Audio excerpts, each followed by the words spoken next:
红楼梦》作者曹雪芹的父亲曾任江宁织造，掌管宫廷御用丝织品，因此《红楼梦》中就有了许多关于锦绣华服的奢华描写。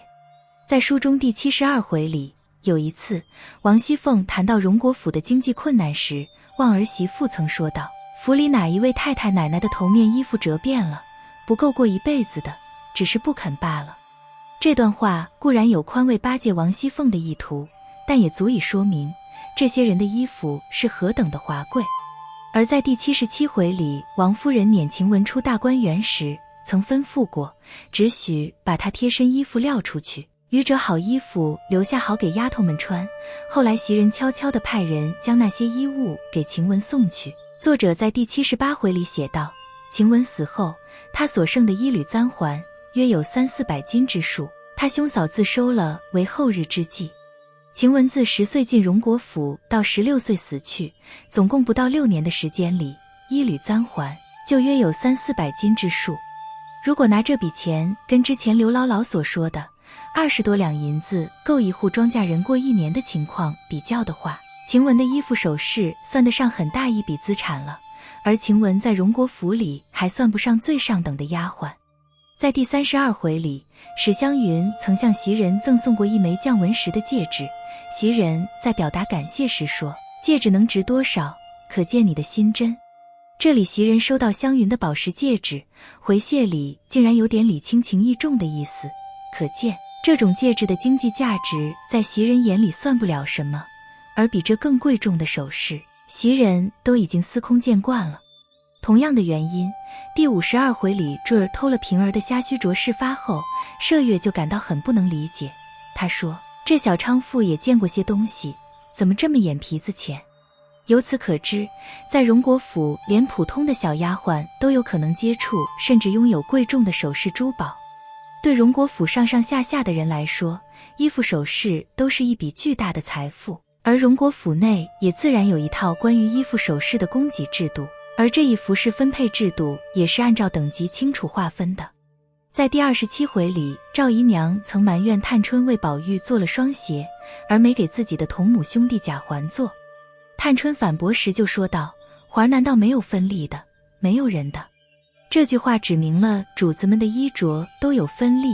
而探春提到的人是指针线上的人。原来府里各主子还有专门的针线上的人为他们缝制衣服。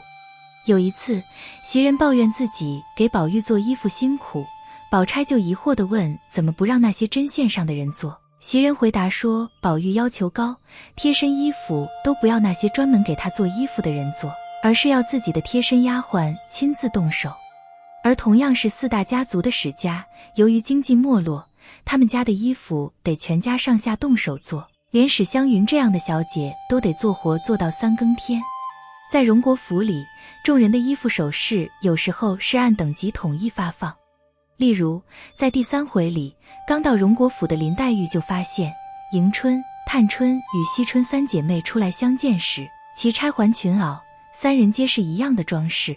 在第45回里，王熙凤曾半开玩笑地警告李纨：“你别来耽误我的正事，误了别人的年下衣裳没事，她姊妹们的若误了，却是你的责任。”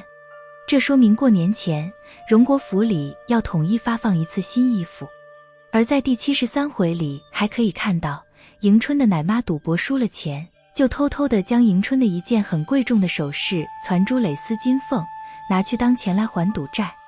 迎春的首饰不见了，贴身丫鬟有责任，因此秀菊急着要迎春出面催讨，还说过不久8月15过节，各位小姐都要戴的，那时独迎春不戴是什么意思？可见攒珠蕾丝金凤并不只是迎春独有，而是小姐们每人都有一只，并且遇到重大节日家宴时，众小姐都要统一着装盛装出席。那小姐太太们的首饰衣物累积下来可有多少呢？我们可由晴雯的服饰做推算。晴雯不到6年的时间里，积攒的衣履簪环约有300-400斤之数，即平均每年约60两银。晴雯还只是荣国府里的一个2等丫鬟，其耗费已经如此，至于主子们，其数量自然要远比她高得多。按照小姐们的工资待遇普遍比一般丫鬟高出2倍来计算的话，众小姐的衣服首饰则每年至少需要花费上百两银子，而太太夫人们则更多了。经年累月，衣服首饰积攒下来，也难怪望儿媳妇会说，哪一位太太奶奶的头面衣服折变了不够过一辈子的。